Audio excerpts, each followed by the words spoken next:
Who do I recognize next?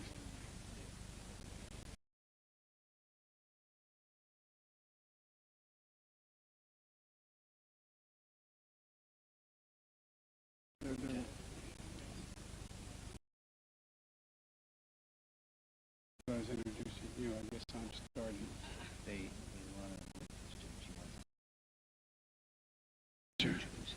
Sure. Okay. I haven't heard enough from everybody, so we're going to go another 5 hours. I want to welcome you all. I'm going to make some brief opening comments and yield to my friend who's been doing not much today, except doing this all day, and then to, as much as I like to go to President von der Leyen, who I like better than anybody here, but so we're going to begin now. Folks, good afternoon. I want to thank everyone for being here. You've done a tremendous job, by the way, for really. You've done a great job.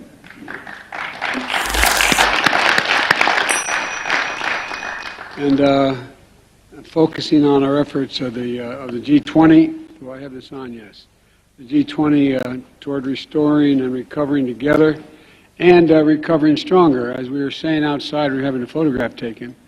I'm convinced we're going to come out of this crisis we've been through in the pandemic and other things stronger than we went in. Every time we engage, we get better.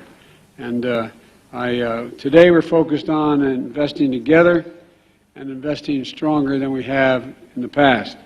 In June, I joined my fellow G7 leaders to officially launch the Partnership for Global Infrastructure and Investment, with the collective goal of mobilizing $600 billion in 5 years for quality, sustainability, and innovative infrastructure and investments in low and middle-income countries.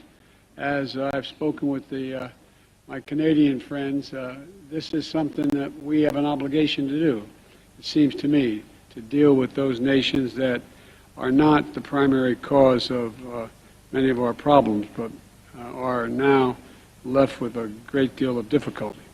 I want to emphasize the word investments. Investments that are driven by local needs, development with our partners, and delivering real results to improve the lives of all of our people. Through the partnership, we've already launched an array of new projects with countries across the G20 and beyond, collaborating in new ways on climate, energy security, and digital connectivity, health infrastructure, and gender equity and gender equality. And let me give you some examples of the work we've been doing. First, in climate and on energy security. As we accelerate our investment and speed transition to clean energy future to meet the climate crisis head-on, we have to make sure that they benefit people everywhere, not just in the larger countries. And that's why we're proud to partner with Indonesia and Japan under both our colleagues, an unflagging leadership from both of them, together with a broad coalition of countries to create the Just Energy Transition Partnership. Not just like soon, but to be just, energy partnership. Also critical to this effort has been the work of the Glasgow Financial Alliance for Net Zero, co-chaired by my friend and champion of global climate efforts, Mike Bloomberg. Together, we hope to we're mobilizing $20 billion to support Indonesia's efforts to reduce emissions and expand renewable energy, and support workers in who are most affected by the transition away from coal, and that can be difficult. That $20 billion from partner governments and some of the world's leading financial institutions will accelerate an ambitious energy transition that has a global impact. We also plan to invest $798 million through the new Millennium Challenge Corporation with Indonesia, which will build climate-resilient transportation and support Indonesia's development goals. And around the world, we're also investing in critical minerals, supply chains, and technology needed for clean energy transition. For example, in Honduras, the Export-Import Bank is financing one of the largest ever solar projects in the Americas. In Brazil, the U.S. International Development Finance Corporation has invested $30 million in equity in TechMet Limited, mining and nickel, to mine nickel and cobalt, two of the minerals most needed to power electric vehicles and other clean energy technologies. Together, these investments are going to create jobs in the communities where this mining takes place, and they support and help curb climate change and global climate change. Next, we're investing in digital connectivity.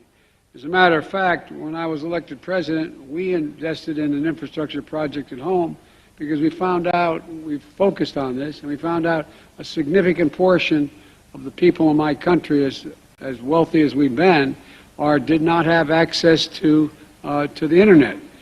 So we came up with $1.2 billion in infrastructure to make sure every single community, rural communities and others. Well, that's the case all around the world. And so this digital connectivity, we're teaming up with a range of partners to ensure people have access to the internet, affordable access to the internet, and other technologies. These technologies are required to participate in today's economies. And for example, we're working together with Japan and Australia to upgrade networks in Papua New Guinea and across the Pacific, improving security, performance, and access to digital services. And through the United States Digital Investment Blended Finance Program, we're working with Kenya, partner C-Squared, to establish a nationwide fiber network in Liberia that's going to help connect 1 million Liberians to the web. And the next is health infrastructure. We've seen over the last few years strengthening health security must be a priority for all of us. We just went through a long discussion on that. That's why we're continuing to support vaccine manufacturing in Africa and Asia, and investing $15 million to the U.S. International Development Finance Corporation in India's health infrastructure, and just a few examples. And finally, gender equity and gender equality. When we invest in equal opportunity for women, we can deliver greater prosperity for everyone, And so we're working with the G7 nations and the World Bank to launch the Invest in Child Care initiative to help families get children they need, get the child care they need, and help women get the opportunities they deserve to be able to be in the workforce. We're already starting to see returns. For example, the initiative has funded a project in Somalia, and that will help nearly 300,000 women across the country to build literacy and leadership skills. These are just some of the projects where our countries are stepping up to deliver impact investments. And we're at an inflection point. Investments we make today will have far-reaching impacts on the world for generations to come. If we don't make them, they'll also have far-reaching impacts if we don't make these investments. And so creating real opportunity, greater equality, and more secure, healthy, and prosperous world is what we're all about. Moving forward, we have to continue to invest together and invest stronger. And we welcome all who share this vision to join this partnership. I want to thank you. Now I'd like to turn it over to a man we haven't heard from for the last few days. Widodo, it's all yours, Joko. Terima kasih Presiden Biden atas inisiatif penyelenggaraan side event Partnership for Global Infrastructure and Investment, PGII. Indonesia selalu mendukung penguatan pembangunan infrastruktur di negara-negara berkembang. Krisis multidimensional yang tengah dihadapi dunia membawa tantangan tersendiri bagi pembangunan infrastruktur di negara berkembang, termasuk melalui penyusutan ruang fiskal. Ada beberapa hal yang perlu diperhatikan PGII dalam mendukung pembangunan infrastruktur di negara berkembang. Pertama, dukungan harus country driven, berdasarkan kebutuhan real negara tujuan. Konsultasi dan dialog dengan negara penerima harus menjadi pedoman utama. Pembangunan infrastruktur perlu memberdayakan masyarakat dan ekonomi setempat agar memiliki rasa kepemilikan yang tinggi, disertai dukungan bagi negara berkembang untuk membangun kapasitas dan kemampuan mandiri. Dengan demikian, negara berkembang dapat lebih tangguh menghadapi tantangan global di masa mendatang. Sebagai contoh, Indonesia tengah mendorong pemerataan pembangunan melalui pemindahan ibu kota ke Nusantara. Ini akan membuka peluang investasi sebesar 20,8 miliar dolar di berbagai sektor infrastruktur. Kedua, upaya kita untuk harus didasarkan paradigma kolaborasi. Pelibatan lebih banyak pemangku kepentingan, termasuk sektor swasta, akan membawa manfaat nyata. Saya percaya inisiatif seperti PGII akan semakin bermanfaat jika melibatkan sebanyak-banyaknya negara di dunia. Ketiga, PGII harus menghasilkan dukungan pembangunan berkelanjutan, termasuk lewat pembangunan hijau dan transisi energi. Negara berkembang paling rentan terhadap tantangan pembangunan berkelanjutan dan perubahan iklim. Presidensi G20 Indonesia telah mendorong kerjasama nyata di bidang sustainable infrastructure dan pendanaan pembangunan. Indonesia sendiri juga bersungguh-sungguh mengembangkan industri hijau termasuk ekosistem industri mobil listrik sebagaimana yang mulia saksikan langsung di KTT Bali ini. Yang mulia, Indonesia siap mendukung inisiatif PGII. Harapan saya PGII dapat memperkuat hasil yang telah dicapai di G20. Terima kasih.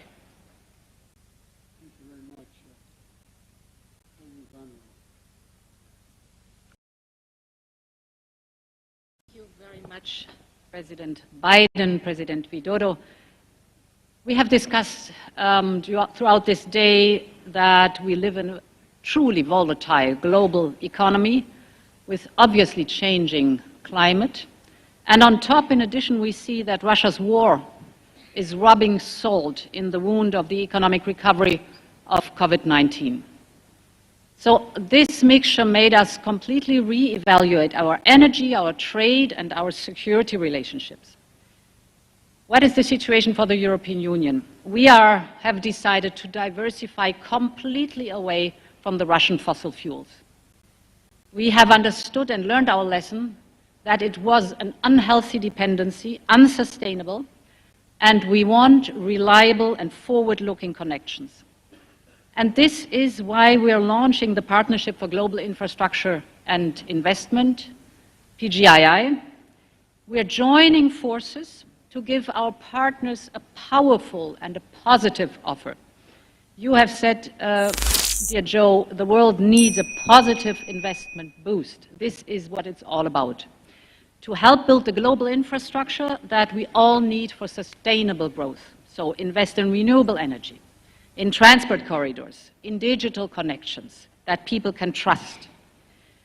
From the European side, the contribution is the so-called Global Gateway. It's our 300 billion euros investment program for abroad for the next 5 years, combined with the wish to harness the power and the knowledge of the private sector. And we're deeply convinced that this will be a game changer, for two reasons. First of all, Global Gateway, or PGII, is not just investing massively in the state-of-the-art infrastructure, but is also investing in the local capacities of our partners. This is crucial. We want to strengthen our shared resilience. We have been discussing in the last session the vaccine manufacturing example. What is special about it?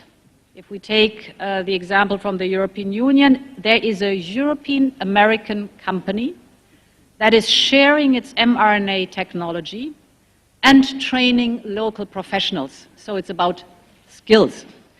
Then we have African and European financial institutions that are providing the investment. And we have our regulatory medicines agency that are sharing their know-how. No single actor in this combination could have done this alone, but together we're able really to deliver on the ground. And my second point is that the Partnership for Global Infrastructure and Investment is working because it is demand-driven. We see an enormously rising demand for renewable energy, and this is a good example. As I said, Europe has decided to diversify completely away from the Russian fossil fuels, and we want to leapfrog to clean energy.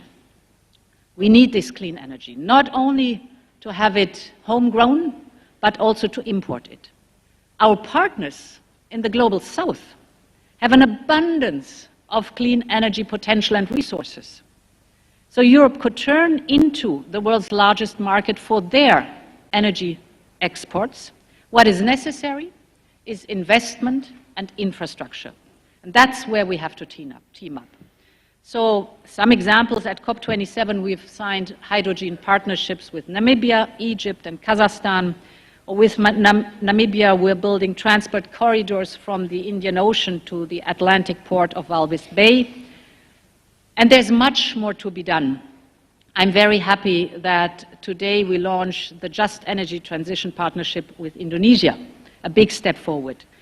Team Europe will contribute over 1 billion euros. It is the roadmap for the country's low-carbon future, and we are investing in developing geothermal energy. Or we are engaged in talks with India for renewable hydrogen, with Chile for critical raw materials. Or we are launching a digital alliance in Latin America to build a fiber optic cables and satellite connectivity. Many of these examples show exactly the direction of travel and the shared interest that we do have. So we are ready to contribute. If we align our investment strategy